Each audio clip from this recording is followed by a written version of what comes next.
안녕하세요. 여러분과 함께 10년 젊게 살기를 꿈꾸는 건강지킴이 세나킴입니다. 오늘은 저탄수화물 다이어트가 얼마나 위험한지, 그래서 케톤체 체질이 되었을 때는 죽을 수도 있다는 얘기를 미나미 키요타키 님이 책을 리뷰해 보려고 합니다.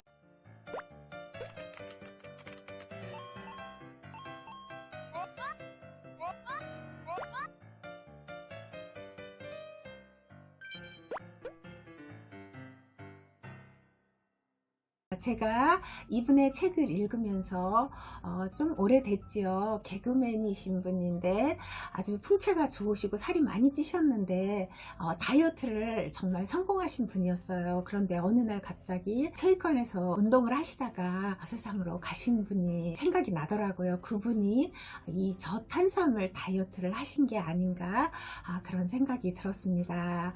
지금 다이어트를 하고 계신 분이나 이제 다이어트를 좀 해야 되겠다 다고 생각하시는 분들은 영상을 끝까지 보신다면 건강한 다이어트를 하실 수 있을 것 같습니다. 저탄수화물 다이어트란 탄수화물을 섭취하지 않은 만큼 단백질을 더 많이 섭취함으로써 신체가 기능하도록 하는 다이어트입니다. 그런데 실제로 의사들까지 권하고 있어 문제가 크다면서 필자의 개인적인 입장에서 이 다이어트는 너무너무 위험하기 때문에 지금 당장 그만두는 게 좋다고 생각합니다 라고 책상을 탁탁 치면서 말씀하시는 듯이 제가 책을 읽으면서 그렇게 느꼈습니다.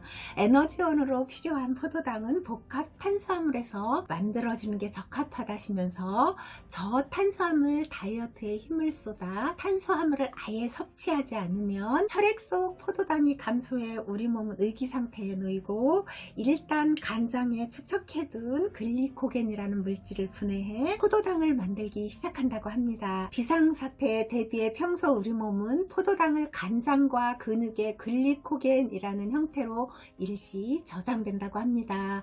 포도당을 글리코겐으로 만드는 역할은 췌장에서 분비되는 인슐린 호르몬이 하고, 반대로 글리코겐을 포도당으로 분해하는 역할은 글리카곤이라는 호르몬이 하는데, 이건 역시 췌장에서 분비된다고 합니다.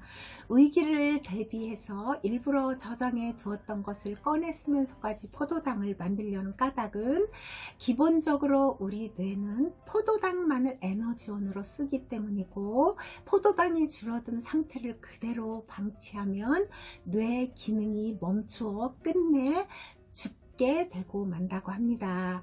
일시적으로 저장해둔 글리코겐은 양이 한정되어 있어 분해되기 시작한 지 13시간이 지나면 바닥을 드러냅니다. 글리코겐을 몽땅 써버리면 이번에는 몸이 단백질에서 포도당을 만드는 특수한 방법을 이용하는데, 이것은 비상사태 중에서도 아주 심각한 사태인 경우에 가동되는 시스템이라고 하네요. 근육 속 단백질을 억지로 분해해서 아미노산을 만들고 그것을 다시 간장의 능력과 기술을 이용해 포도당으로 바뀌는 과정입니다. 이때 피하 지방도 함께 분해되어 만들어진 물질이 간장으로 흘러들면 케톤체라는 물질이 생기는데, 케톤체는 뇌가 포도당 이외에 유일하게 에너지원으로 사용하는 물질입니다. 이것이 뇌의 포만 중추에 작용을 미쳐 배가 부르지도 않는데 포만감을 느껴 케톤체가 에너지원으로 사용되면 식욕이 없어져서 살이 빠지게 되고, 동시에 좋지 않은 일도 일어나게 되는데, 간장에서 케톤체를 만들 때 매우 강한 산인 초산이 만들어지므로 우리 혈액은 산성을 띠게 되고 신체는 위험한 상태임을 감지하게 되므로 항상성 기능을 작동해 뼈나 치아에 들어있는 칼슘을 분해해서 알칼리를 혈액 속으로 보내 중화시키려고 하지요.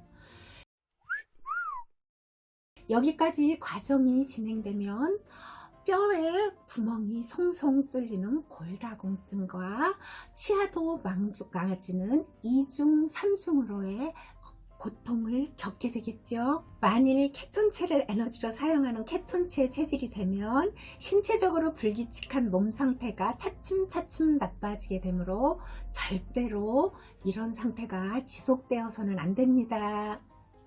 이것이 저탄수화물 다이어트를 멈춰야 하는 이유입니다. 케톤체 체질이 되면 정상적인 주기로 돌아오기까지 2, 3개월이 걸리는데 정상 상태로 돌아오기 전에 탄수화물을 섭취한다 해도 몸은 거기서 분해된 포도당을 사용하지 못한다고 합니다. 서둘러 포도당을 넣어 주어도 이미 케톤체를 에너지로 삼은 시스템은 바꾸지를 못한다고 하네요. 따라서 포도당은 소모되지 못하고 피부 밑에 그대로 축적되어 뚱뚱한 몸으로 돼버리지요.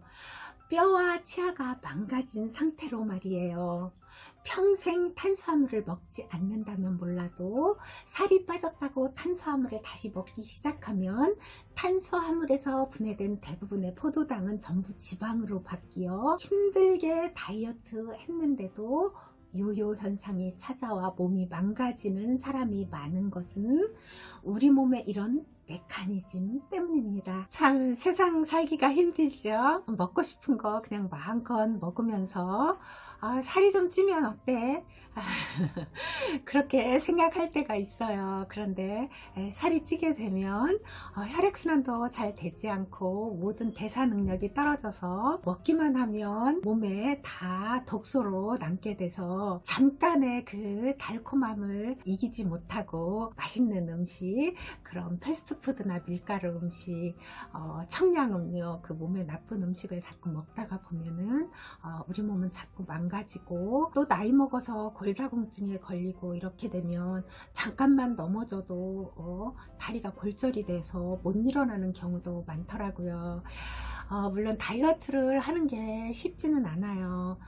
그리고 정말 내가 먹고 싶은 것만 먹을 때가 정말 행복하죠. 그런데 제가 경험한 것은 그 좋은 식생활 습관을 갖는 것은 3개월만 고생하면 그런 나쁜 탄수화물이나 패스트 음식, 청량음료 이런 것들이 맛있다는 생각이 들지 않더라고요. 그냥 자연 그대로의 음식이 더 좋고, 그리고 어떠한 다이어트를 할 때 전체적으로 밥을 균형감 있게 하루 3끼 밥을 꼭 챙겨 먹는데, 제가 생각하기에는 잡곡밥을 한 공기를 가지고 3등분을 해서 아침, 점심, 저녁으로 나누어서 먹으면서 다이어트를 하신다면 다이어트 하는데 그렇게 힘들지도 않고 그런 빵이나 이런 것만 먹지 않는다면 살은 자연스럽게 빠지게 돼서 성인병에서도 벗어날 수 있고 혈액순환도 잘 되고 배살도 찌지 않는 그런 건강한 몸을 만들 수가 있습니다. 무엇이든 제가 해보면 3개월이 제일 힘든 것 같더라고요. 3개월만 하면 습관이 돼서 먹는 거든 운동이든 다 하게 되더라고요. 적당하게 하루에 30분 정도 걷기를 하시면서 아침, 점심, 저녁 거르지 말고, 탄수화물은 무조건 살찐다고 피하시지 말고요. 꼭 드시고요. 신선한 야채와 과일, 그리고 콩을 좀 많이 드시면 살을 빼는데 더 많이 도움이 됩니다.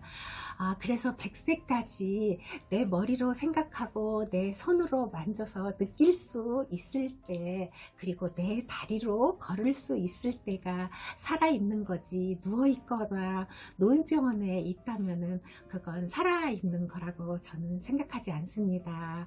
우리 건강한 몸으로 100세까지 내 다리로 걸으면서 행복하게 같이 살아봐요. 오늘은 여기까지입니다. 다음 영상에서 더 좋은 내용을 가지고 찾아뵐게요.